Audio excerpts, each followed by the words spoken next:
भगवद गीता की जय।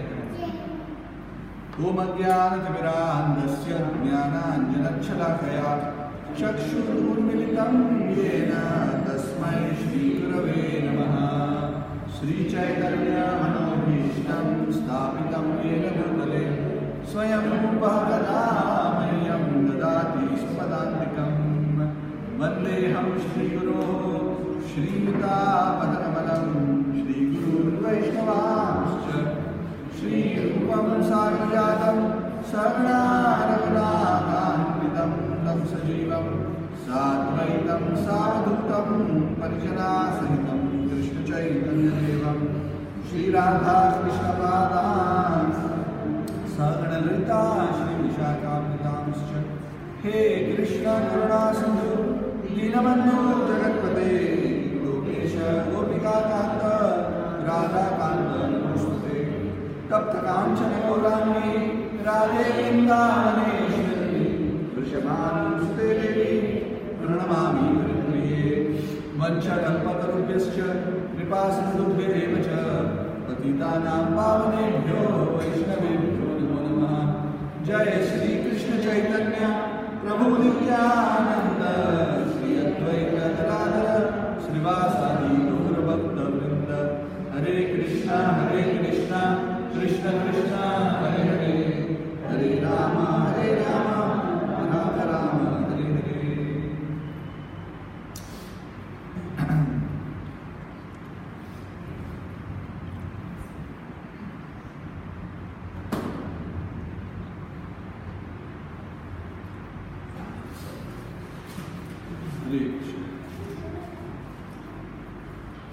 हरि बोल। हरे Krishna. So we are discussing our section on how to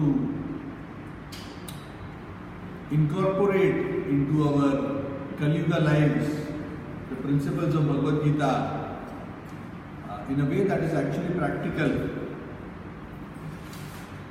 so that we can actually make tangible progress. Of course, the Bhagavad Gita itself is so pure and so divine that simply by hearing with faith, the Lord mentions in the 18th chapter that one will achieve the Shubhan Lokan, the planets where the pure, pious living entities dwell. But those who are actually intelligent are not just interested in going to the heavenly planets, because those who are in the heavenly planets again have to come back to this world. They want to achieve the transcendental realm.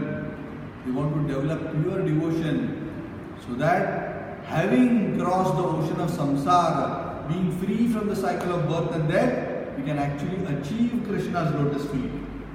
And what does achieving Krishna's lotus feet mean? Meaning finding permanent residence in Krishna's abode, so that one can actually develop a personal relationship with Krishna and actually reside in the spiritual world eternally in the direct association of Krishna and his pure devotees, and serve Krishna with pure love and enjoy the nectar of devotion. Because it is that nectar of devotion which can actually truly satisfy the heart of all living entities. The real joy that we are actually searching for actually lies in loving relationship with Krishna. But we have all forgotten it. We are looking for the joy in things. And that is why we are getting frustrated. We are anchoring the joy that we are seeking onto temporary things which are always changing. And all these things being illusory in nature, the joy is also illusory. It appears to be there, but when we go there, it is not there. Yes? That is why the scriptures often call the joy in material life like the mirage in a desert. You all know this example, mirage in a desert? You can explain what is a mirage example? What is the mirage in the desert? There is illusion from a distance. You see something shining. You think, oh, that is water. Has anybody seen a mirage in real life? You have seen? It seems at a distance there is water. And the thirsty man, he rushes in that direction. Water, water, water. I'm so thirsty. I'm in the middle of the desert. And he comes to that place. There's no water. But the water then appears to be elsewhere. They know. Because the mirage shifts. Because it is a trick. Based on the interaction of the sun's rays with the sand, which scatters the light, it gives an effect as if there is some water there. Like a glimmering effect, as if water, sparkling water. Actually, there is none. It's an illusion. Maya. That which is not. So in the material world, we are looking for happiness. We try. Job, in society, in politics, in profession, in achievements, in bodily beauty, in scholarship, whatnot, various ways. But all that we try, I didn't get what I was actually looking for. The heart is not satisfied. It's just like when we are very, very thirsty, how badly we want water. And we really, really want water. And we go thirstily looking for water, and somebody gives you one drop. One drop. What happens when you're very, very thirsty? Your throat is parched, your mouth is parched, your body is becoming dehydrated, and somebody gives you like Achman, Om Keshavaya Namah, Om Narayana Namah, Om Madhavaya Namah, like that, one drop. Somebody gives you, I will give you water, Prabhu, please come. What will be your feeling? One drop. One drop. Very grateful. You will be very grateful. Now you may be grateful, but when you drink that water, you know what will happen? It will be like a teaser only. It will not quench your thirst, but it will just increase your desire for water more. You understand? You just tasted water. But then you want more when there isn't any. So material happiness is like that. It just teases the soul by giving some glimmer of happiness, but it doesn't actually satisfy. You understand? Sometimes it is better that is not there because it is, but it just keeps the hope alive. So like that, the living entity is looking for happiness in various places, falsely thinking that the senses and material achievements will bring happiness. So we are discussing based on the message of the Bhagavad Gita how we can live our life in such a way that even while we are in this situation, and we are going through all these situations of temporary happiness and suffering, and as we are navigating through this desert, how we can still make positive spiritual advancement, how we can transform our life spiritually, so that we can actually experience some tangible spiritual pleasure, even as we are struggling in material existence. So in the earlier classes we discussed about sadhana, the ABC, association of devotees, reading of spiritual books, B, and chanting the holy name. These are very, very important daily spiritual practices to keep us spiritually charged. Yes? To charge our battery, like our mobile battery, right? Every night before we go to sleep, how many of you do that? Or if not at the time of sleeping, but at regular intervals we correct? We can remain hungry, but the phone must be online all the time. Because if you don't have a phone, like I don't have a phone, I forgot to bring it. So we feel I'm disconnected from the world. So similarly, the jiva should feel that if I'm not doing my sadhana, I'm disconnected from Krishna. So our spiritual association, our reading of spiritual literature and our chanting of the holy names should be those moments where we are actually deeply connecting. It is not that at other times we should not be connected. Actually, we should be connected always. And if our heart is full of grateful devotion, we can always connect.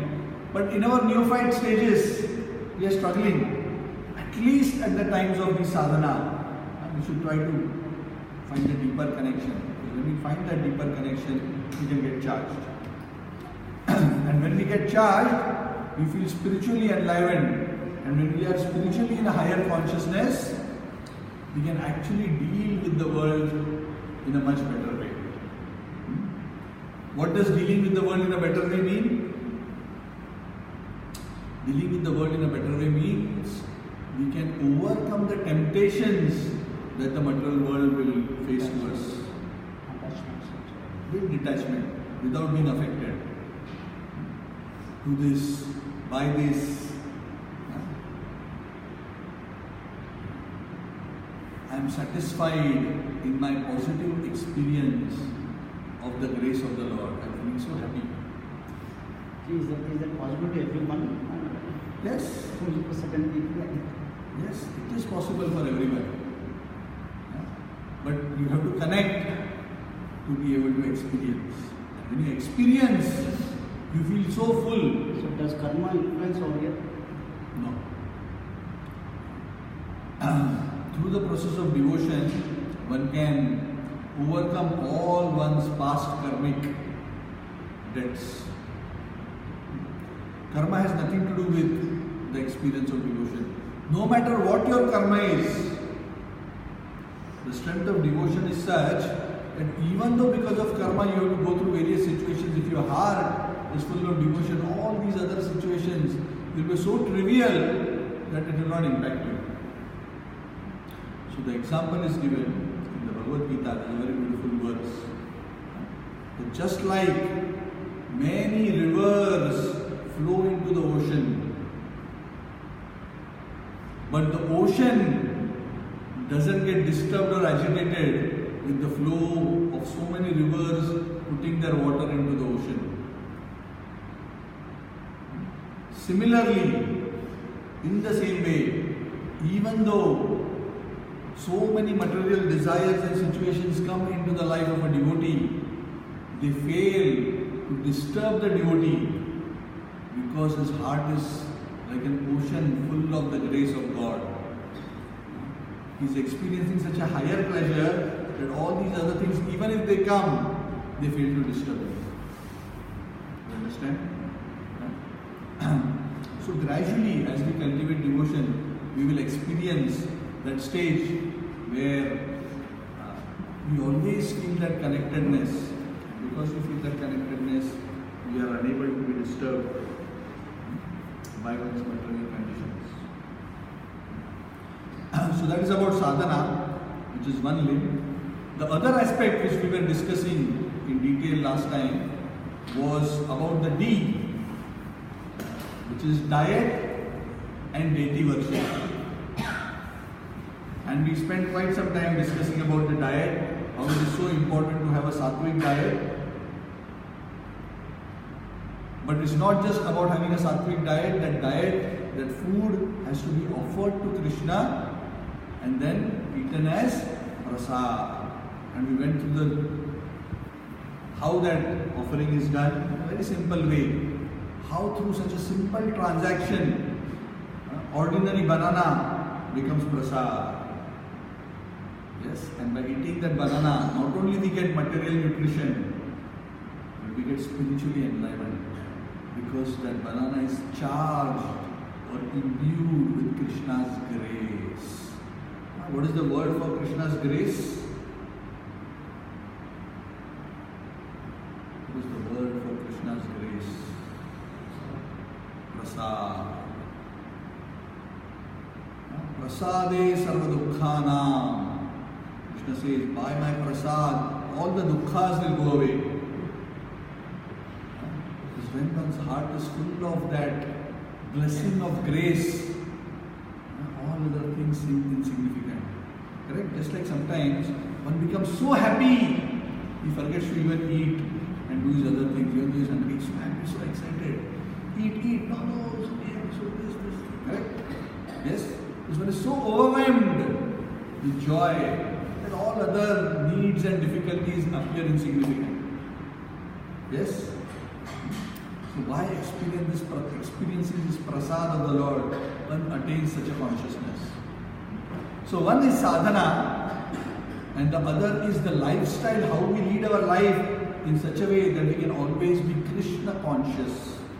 So one aspect is eating prasad, that is a very, very important aspect, and that is the aspect by which we can spiritualize most of our activities. Yes? Because all our activities are essentially centered around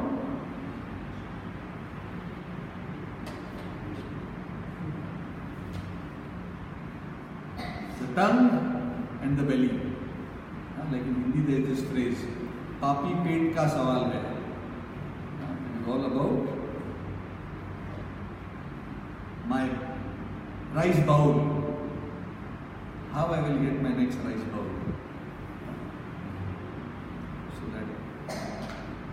Because in Kali Yuga we are sustained by food. So if we spiritualize our food, our existence becomes spiritualized. Very simple, right? Why are we working?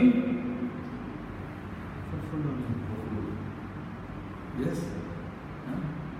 We work, we get money, we use it to buy food. At least, if not other things. That is the minimum.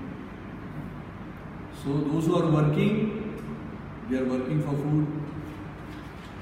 The ladies who are cooking at home spend so much of their time connected to the kitchen. Yes? Going shopping, buying food, coming home, cutting food, washing food, cooking food, cleaning. So much of the time is spent connected to. So if we spiritualize food and make cooking a spiritual activity, can you imagine how many activities automatically get spiritualized? Yes? If we have the consciousness that I am cooking for Krishna, then your going to job also becomes spiritual activity. Why? Because you are going to job so that you can earn money. With that money you can buy things and cook nice items for Krishna. Yes? If in your consciousness you are thinking, my house is a temple of Krishna. Remember we discussed last time to establish a nice place so that every day you can offer flowers, you can do worship, you can offer nice naivedya and get that prasad. Then all that you are doing for your home becomes seva for the Lord. Your cleaning of the home, your cleaning and even your maid's cleaning of the home becomes like cleaning of the temple. Because your house is not a house, your house is in your consciousness, the temple of the Lord. So it becomes service. The work in the kitchen, cutting, cooking, cleaning also becomes seva for the Lord. You see, just by this one item of offering naivedya to the Lord, and if everybody partakes in that mentality, in that consciousness, so many activities become spiritualized. Your work becomes spiritualized, your household activities become spiritualized. That is why it is very important for grahasthas like us to transform our home into the temple. Yes?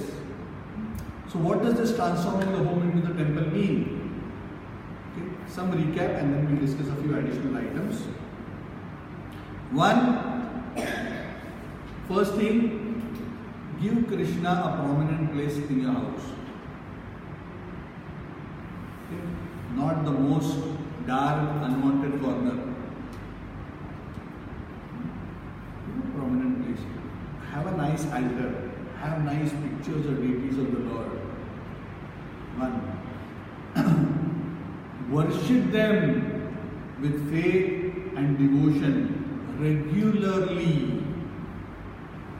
Regularly means at least once a day.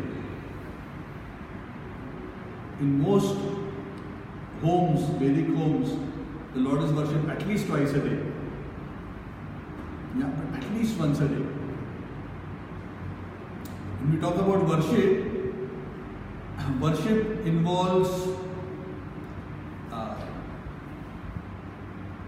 the puja, the aarti, the offering of naivedya, the singing of kirtan, the cleaning, whatever is associated. These are all different upcharas which are done in the service of the Lord. There are 64 upcharas, out of which 16 are more prominent. All these are various ways in which the deities serve. So giving the Lord a prominent place, worshipping Him, offering Him naivedya, and offering Him an aarti. Very simple. Very simple. Food you are anyway cooking, just take 5-10 more minutes to offer it. Keep some tulsi at your home. Even in retreats, if you can buy tulsi, just for 1 minute you can buy some tulsi, keep in the fridge. Put some tulsi on your offering, offer to the Lord regularly. And just by that activity of offering naivedya, the Lord regularly, such a big transformation will happen in our lives. So one is naivedya and the second is worship. Worship means doing a simple aarti.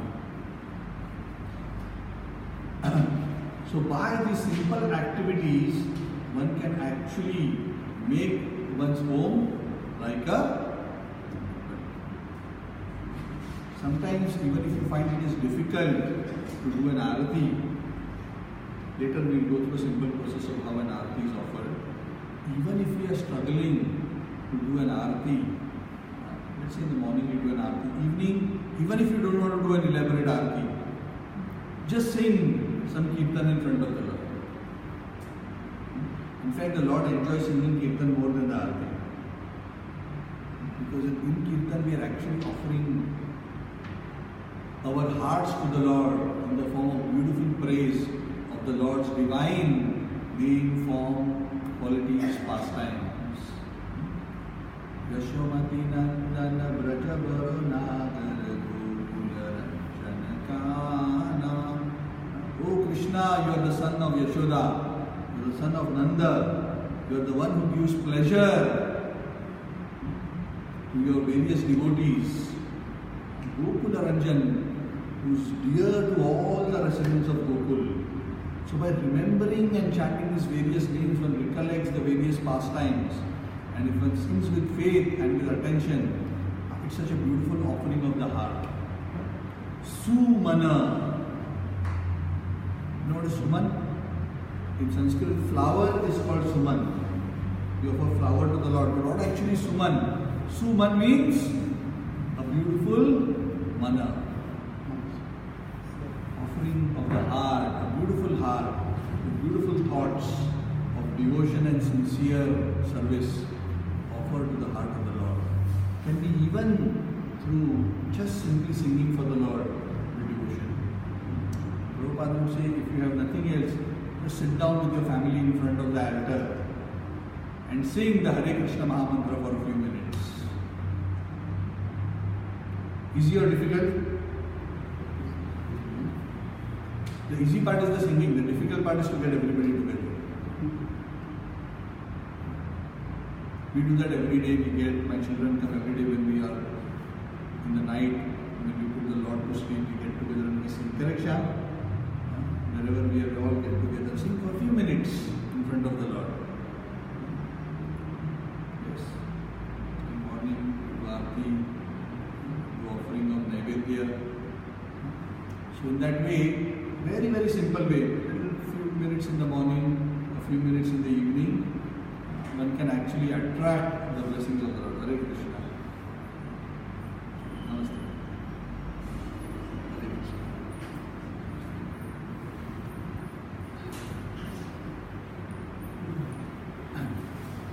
So in a very simple way,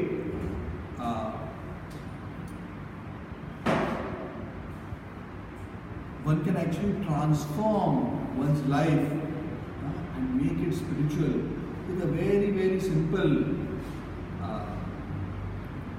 in a very simple way, by connecting our activities with the Lord. So we strongly encourage all the devotees to follow this very simple formula.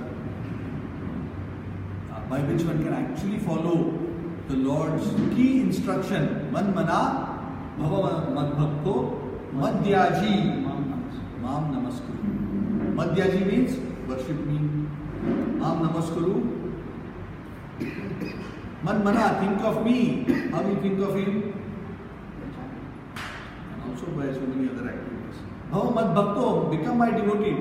Devotee means includes all these other activities and also includes practically serving the Lord. Seva. That's another very beautiful limb. Worship is one limb and the other limb is rendering of service. If you want to make a rapid spiritual advancement, engage in trying to do some seva beyond your worship. Some seva. Who can give me example of seva to the Lord? Seva for the Lord includes seva for many other things. So he is giving an example. Even serving the devotees is seva for the Lord. For example, you say, oh, let me cook a nice feast and invite the devotees and serve the devotees with nice prasad. So seva to the Lord. In fact, seva to the devotees is more dear to the Lord than seva to Him.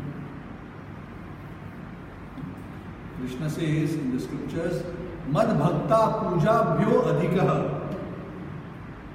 Worship of my devotees is greater than worshipping me. Lord is even more happy when His devotees are served. Mad Bhakta Puja Bhyo Adhikaha. So in various ways one can serve the devotees, helping them, by serving them in various ways. The Lord can also be served in various ways. Any examples of how the Lord can be served?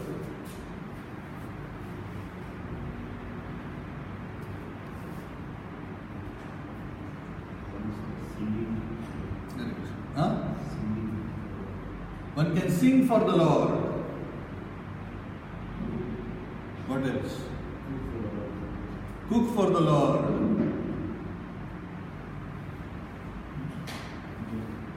Puja for the Lord.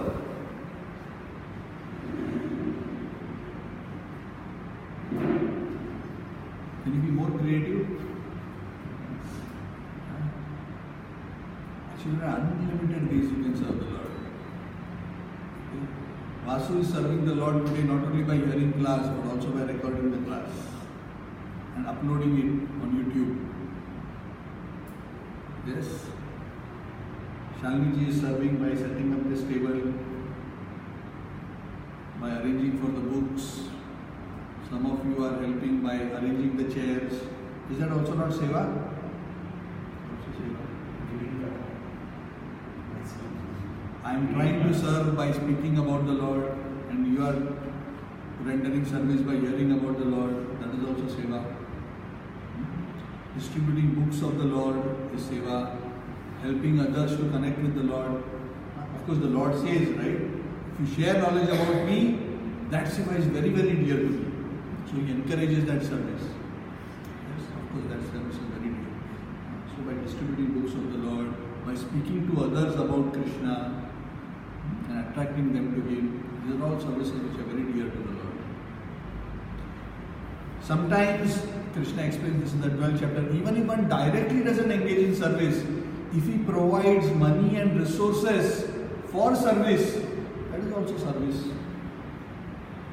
And sometimes in the temple we go, rather than directly offering puja, we offer some donation. That is also seva. Because that money will be used, hopefully. That's why we should give donation where we know it will actually be used in the Lord's service. Not to pay the cable bill of the pujari.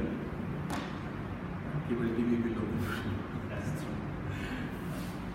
That's why even in Dan, like we discussed in the 17th chapter, Dan should be given to the right person for the right reason.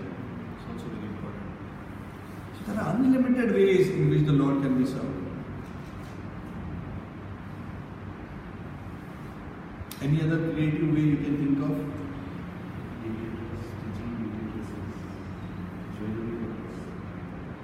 saying, making nice dresses for the Lord, making nice jewelry for the Lord.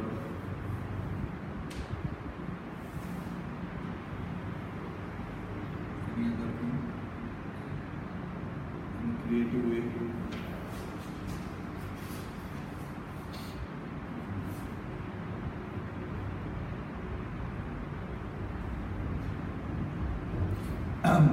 Actually, in the broadest sense, there is nothing that cannot be done in the service of the Lord. The key thing is, whatever we are doing, if we are doing it according to the instructions of Guru and Krishna, for the Lord's pleasure, and obviously it should not be against the principles of religion, then that activity can become a service. That is that those who are great souls, they live their life in such a way that their whole life is an offering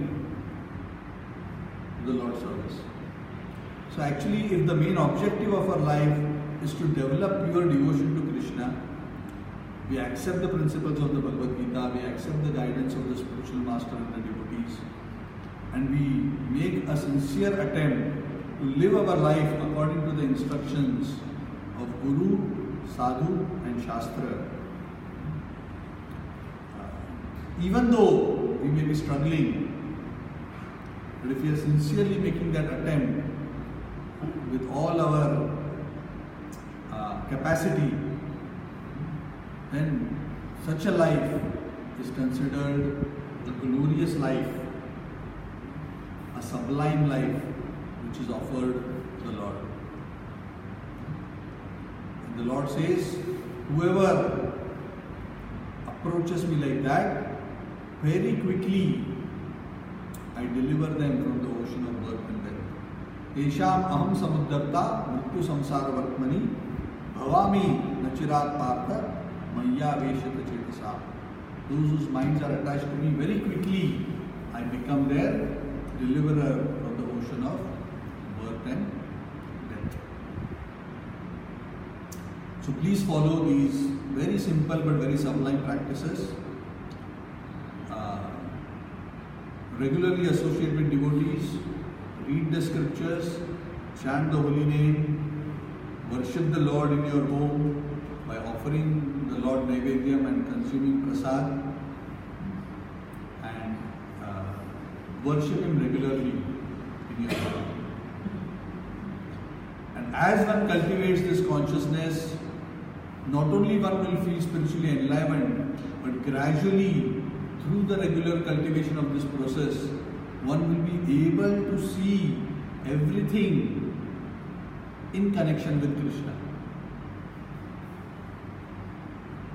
And when one is able to see everything in connection with Krishna and interact with everything by seeing its proper connection with Krishna and interacting with it like that, one's every activity actually becomes spiritual.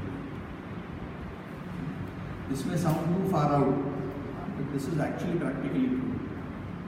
And this is very, very practically possible. So do not think that this is impossible. This is not impossible. This is very practically possible. But the ingredient that we need to develop to be able to achieve such a state is that we have to cultivate attachment to the Lord. Just like when we have deep love for somebody, then we cannot forget that person, and everything and anything we do, we always connected to that person. Yes? Yeah?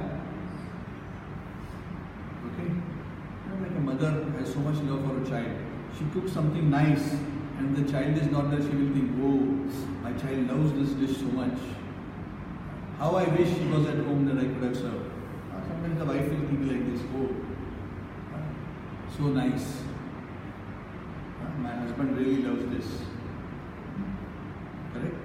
Or sometimes the wife may go to the shopping mall and she will see a beautiful shirt. Oh, this shirt looks so nice on my husband. Why is she seeing that connection? Husband is not there, but she is able to see the connection. She is able to see whether it is the food or the shirt or whatever. This is just one example, it can be in any relationship. This is that connection. And one tries to do that connection. Why? because there is love in the background in their heart always. So because of that love, one sees that connection naturally. Similarly, when a devotee has love for the Lord, one is training oneself to always think of the Lord and see that connection by regularly reading, worshipping. One trains one's consciousness to see the divine connection everywhere. One sees opportunity for service everywhere. One sees a nice mango, oh, maybe I should offer this to the Lord. Okay, now May season is coming, so mangoes are coming from India. So when you see a mango, you say, oh, I should buy this. Krishna will like to eat this mango. But consciousness will immediately come. Not that, I want to eat this mango. That is material consciousness. After Krishna eats it, you can eat it also. So that consolation is there, we don't have to worry. Krishna is very kind, he will give it back to us. But the thought that should come first to our mind is,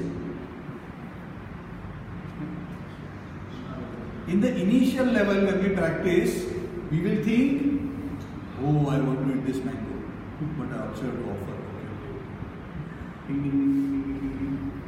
Krishna, you eaten? Okay, now I can eat. That is still good. At least we didn't forget Krishna. At least we remembered it. Maybe initial motivation was not Krishna, but at least we remembered Krishna in the transaction. Okay? This is like we earn our income for ourselves, but we give a little bit of tax to the government. Aap bhi thoda sa. Not that I am earning for you, but I am giving some tax to you. Okay? So we are forced to remember. TDS. Because government doesn't trust us, TDS. At source only I will deduct. But still we don't want to give. It won't come back. But it won't come back. But Krishna is very kind. Correct? Krishna is more kind than the government. He says, you pay me tax. So whatever tax you give me, it will go to my account. From my account, it will get transferred back to your account. With interest of devotion. So Krishna is very, very kind. So sometimes we may not be so conscious, but never mind, at least as a discipline, we make sure that we connect everything with Krishna. New clothes, offer to Krishna.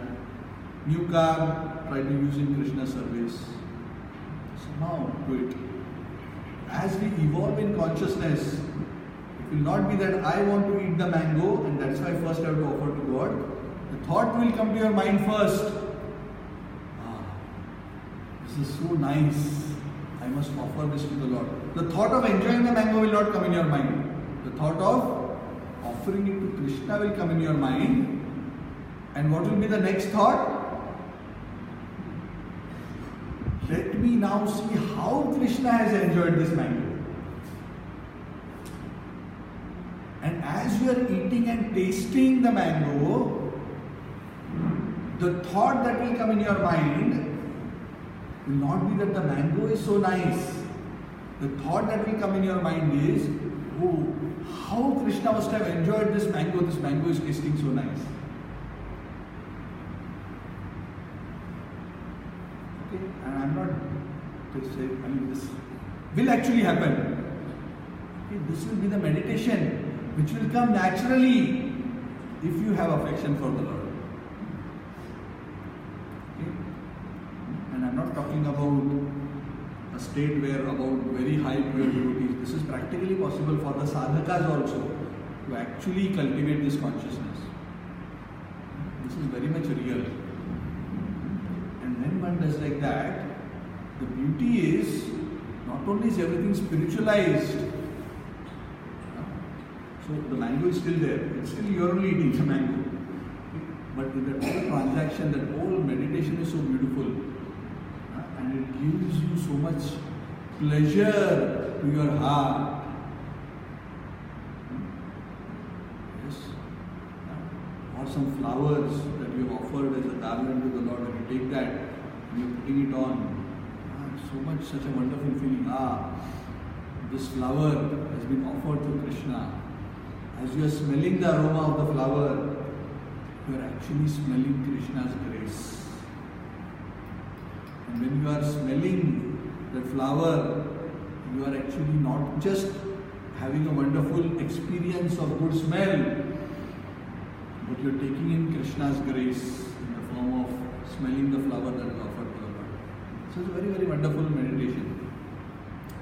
So in this way, all our senses can be engaged in the Lord's service.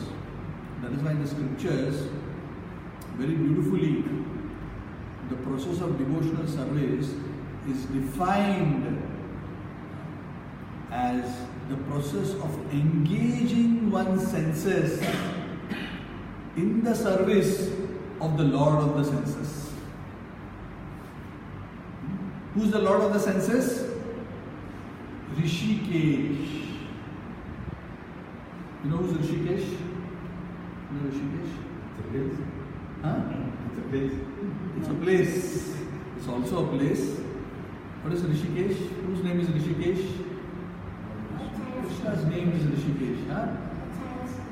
Child's name. It is actually Krishna's name. Rishikesh. Why is Krishna called Rishikesh? Rishika means senses. Our senses are called Rishika. The Lord of all the senses. Who has given us all these senses? The Lord has given us. From His senses, our senses are coming. He is the original Lord of all the senses. That is why He is called Rishikesh. Since the senses are given by Him, who should the senses be used for? For His service. So when we use our senses in the service of the Lord of the senses, that engagement is called bhakti. Rishikena, Rishikesha, Sevanam, Bhaktir Uchyate. What is the definition of bhakti? Engaging our senses in the service of the Lord of the senses. Rishikena, Rishikesha, Sevana, Bhakti Uchyate. Very simple definition. We can use our hands to serve the Lord, we can use our feet to visit the temple of the Lord, one can use our mouth to glorify the Lord or taste the prasad of the Lord, use our eyes. How to use the eyes to serve the Lord? To see the beautiful deity of the Lord. How many of you, when you see the deity of the Lord, feel that you are drinking nectar from your eyes? Do you have that feeling? Drinking nectar from your eyes. So you have that feeling. You see the beautiful forms of the Lord, nicely decorated, and you see the beautiful limbs of the Lord. You should feel you are drinking nectar from your eyes, and your heart is feeling drowned in that beautiful meditation. Seeing the beautiful face, seeing the Lord's eyebrows, His eyes, His lips, His face, His curling black hair, the beautiful turban with the peacock feather, the beautiful garland of tulsi and the beautiful flowers hanging around His neck, His beautiful threefold bending form, and how beautifully and gracefully the Lord is holding His flute. Very beautifully shaped. How with cross-legged He is standing. One can see very beautifully this Tribhanga beautiful form. As one is meditating on it, one is drinking the beauty of the Lord through his eyes. It's very beautiful meditation. Just this meditation can thoroughly satisfy your heart. Very, very beautiful meditation.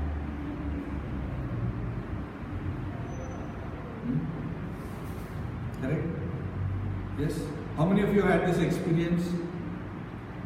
That you feel that you're drinking the beauty of the Lord with your eyes. If you have not, please try. It is the most satisfying experience.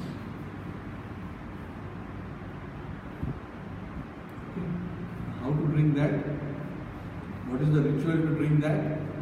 The ritual is very simple. Okay?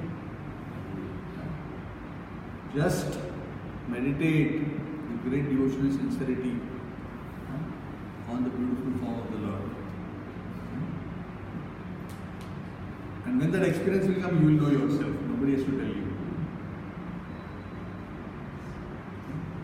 Your heart will become overwhelmed on seeing the beautiful limbs of the Lord. Very nice. Okay, so the example, what we are saying is, you can use your eyes, you can use your ears. The great souls who are eager to hear about the Lord feel that, oh, I have only 2 years, and I have so many glories of the Lord to hear, so many beautiful names of the Lord to hear. I wish I had. Guru Goswami says, I wish I had millions of tongues and millions of ears, because Krishna's name is so beautiful and is so nectarian to hear his name. So these are all symptoms as we get more and more attached and attracted to the Lord. One will feel like that. So Rishikena, Rishikesha Sevanam. One can engage like that in the beautiful service of the Lord. And then one's heart becomes so thoroughly satisfied that all the material desires in this world will seem insignificant. A devotee doesn't have to make special effort to become detached. It's a natural way. It's a natural way. Because when you find something better, your attraction for the inferior automatically goes away. Yes? Correct? If a child is holding a banana, I gave the children a banana. We have a children's class a while ago. Banana prasad. But I want to take the banana out of his hand. I say, give the banana. Give the banana. But instead I bring 2 gulab jamun. He says, do you want the gulab jamun? Yes. Can you keep the banana down and take the gulab jamun? Will the child hesitate? Usually. Immediate detachment for the banana will come. I don't have to tell him. Keep the banana down. Immediately. And then I tell him, do you also want the banana? Not interested. Because the higher experience of the gulab jamun will overshadow the banana. Correct? So the devotee becomes so happy in his service of the Lord that other things seem small. The Bhagavad Gita says this, explains this. It says, Raso varsham rasopyasya param drishtva nivardate. Even though there is some taste in material things, by experiencing the higher bliss of spiritual devotion, param drishtva nivardate, he automatically becomes detached from all these things. So they don't become too disturbed. Oh, my phone got lost. I didn't get my promotion. I didn't get the raise that I wanted. Things will become a little bit, it's like small peanuts and bananas. And you're already eating gulab jamun. So all these things will not bother you so much. So that is the secret of a fixed consciousness.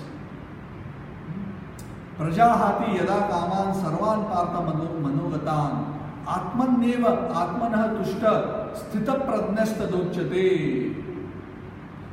When Arjuna asked Krishna, Krishna, please explain to me the symptoms of one who is fixed in spiritual consciousness. It's so difficult to be fixed in spiritual consciousness. How is one fixed? Krishna said, very simple.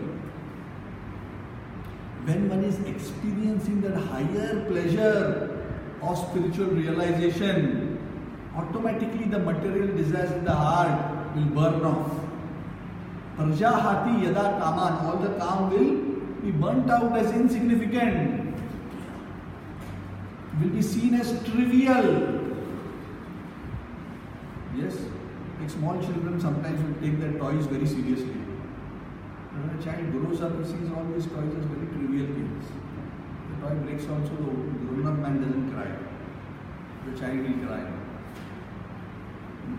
Prajahati yada kaman sarvan partha manogatan atmanyeva atmana tushta, because in his mind he is experiencing the bliss of the soul. What is the bliss of the soul? The bliss of the soul is the soul's relationship with Krishna. And he is tushta. Atmanyeva tushta. He becomes sthita prajna. He becomes fixed in divine consciousness. So that is the secret.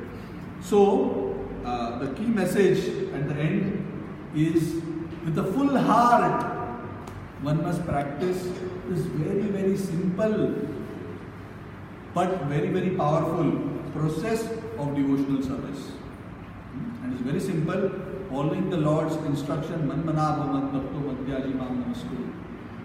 Very simple, simply by these four things: A, B, C and D. And by gradually following this, one will experience a higher and higher bliss. And very easily, effortlessly, if one sticks to this process, in the association of devotees, very soon one will lose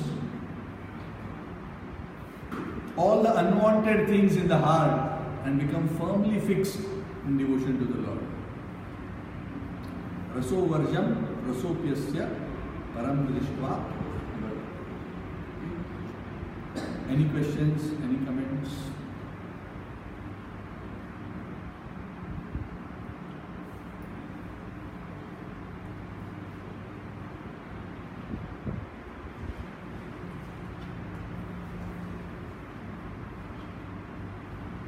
A wonderful example of what I just mentioned is the life of Dhruva Maharaj.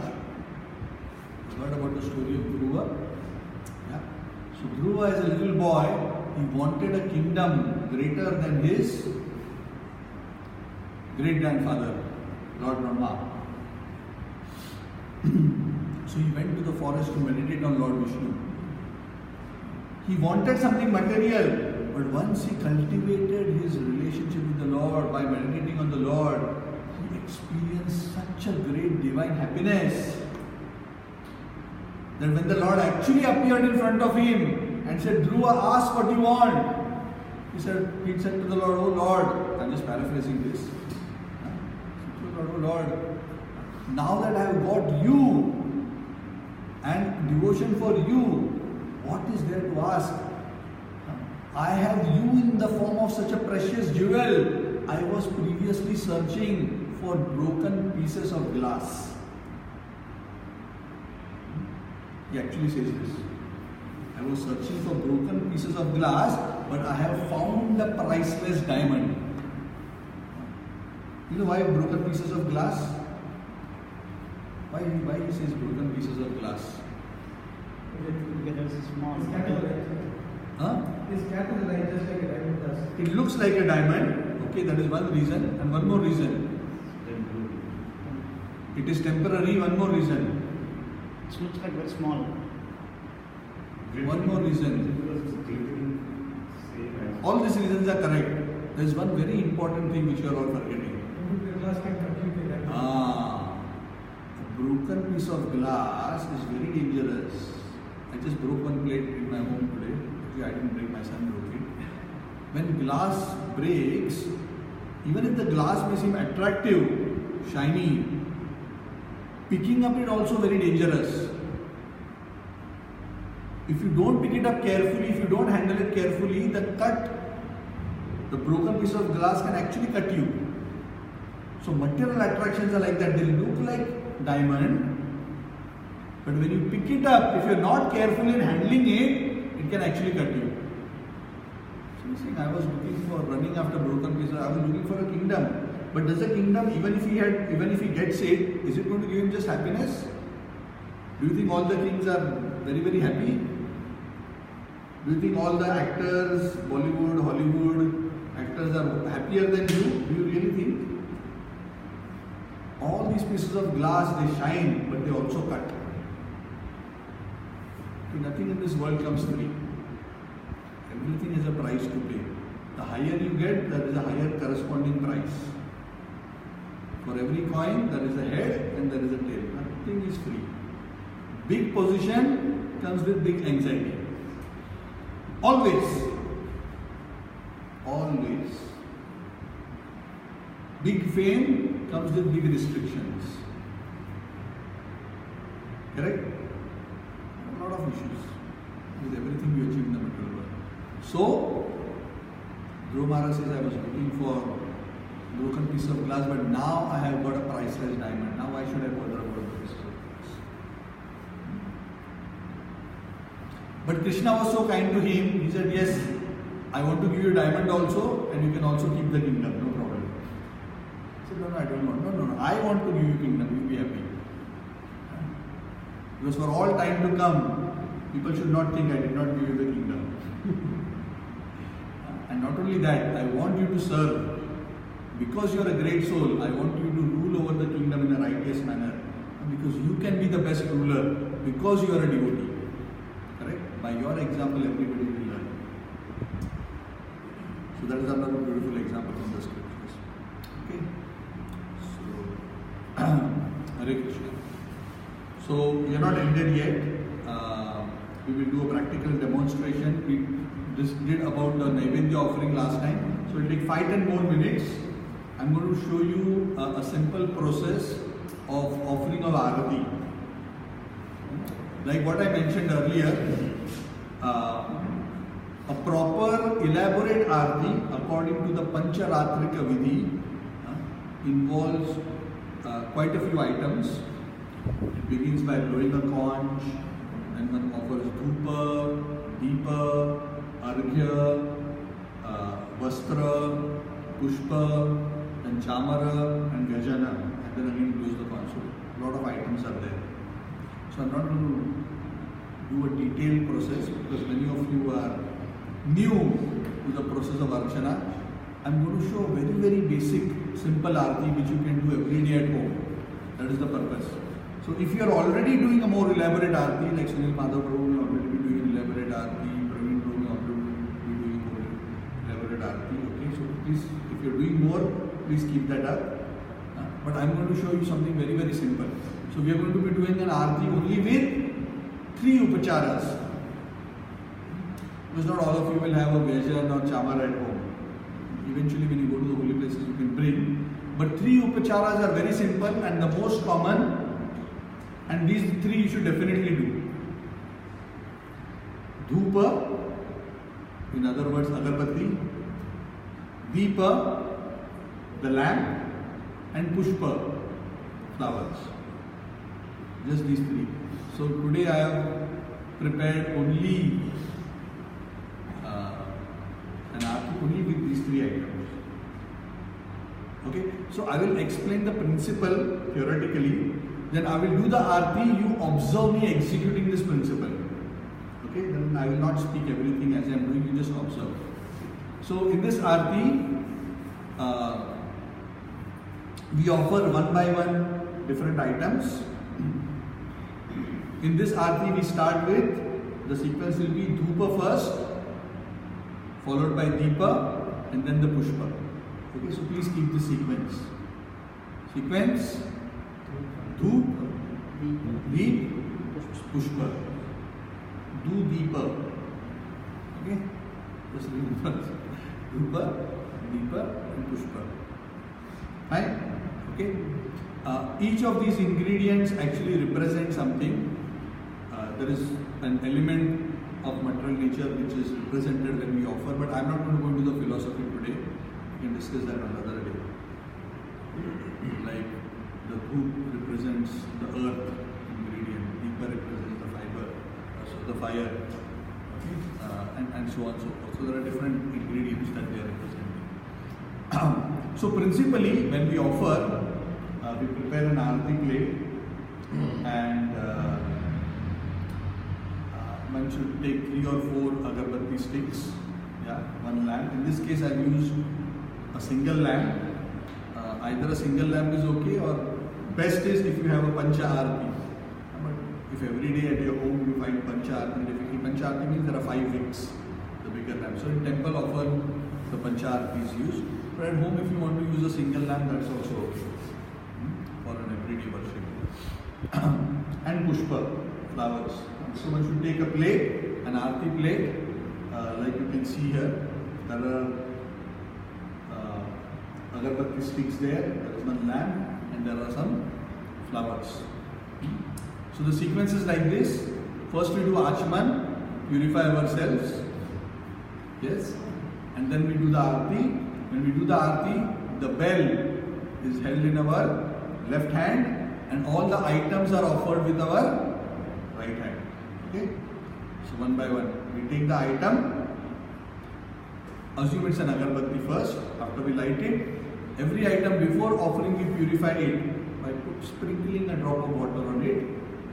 Yes, Achman water, sprinkling, and then we offer it to the Lord. Now when we offer it to the Lord, the system is similar like what we discussed last time when we offer the Naivedya to the Lord. We do not offer the item directly to the Lord first. First, whom do we take permission from? From our Guru. Okay, in this case from Prabhupada. Okay, we offer because the consciousness is what? We offer it to Krishna through the Guru. So we just wave it in front of the Guru. We don't actually offer it to the Guru directly first. We wave it to the Guru to take permission, requesting him to offer it to Krishna. Then we go to Lord Chaitanya and Nityananda. We take their permission and request them to offer it to Krishna. We show it to Radharani and say, you please offer it to Krishna. So we go like that. From Guru Parampara. To the Guru, Nityananda, Lord Chaitanya, Radharani, go to Krishna. And then we offer it to Krishna. After we offer to Krishna, we offer it to Radharani. Then we offer to Gaur and Nityananda. And then we offer the prasad to the Guru. You understand this? Up, offer to Krishna, then come down offering to everybody else.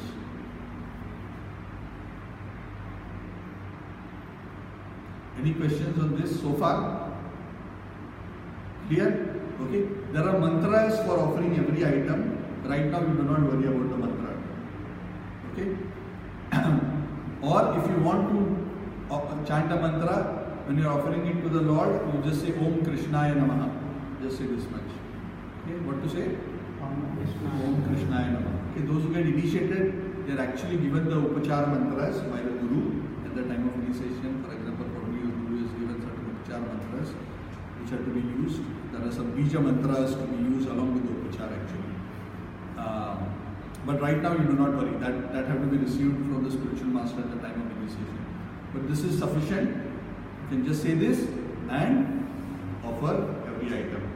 For the item, keep it on the side. You don't keep it back in the aarti plate. Keep it on the side. Take the next. Wash your hand again. Take the next item. Offer it. Keep it on the side. Wash your hand again. Take the next item. When I say wash, from the Achman Patra, just sprinkle some water on your hand. Okay, 1, 2, 3. 3 items are to be offered. Okay. Now one technicality. Can you pass me the aarti plate? I just want to show you before I do it. So then when I do the demonstration, I can do without stopping.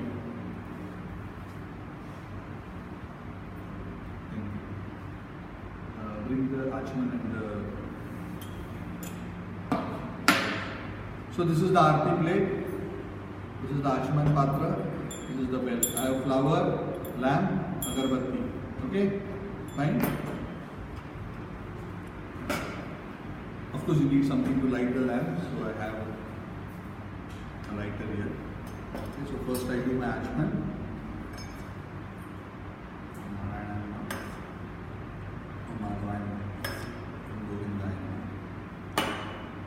Okay, my hands are purified.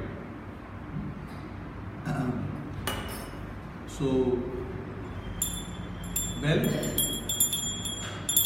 left hand. Okay. Take the item, light it. After After you light it, you purify the item by putting water at the base of the agarbatti. Okay? And when you offer it to the Lord, the agarbatti, you offer it using a waving motion. Clockwise. Not like this. In our scriptures, we offer anti-clockwise only to the departed souls. Okay? To the Lord, we offer like this. Not like this. Clockwise, huh? Please repeat.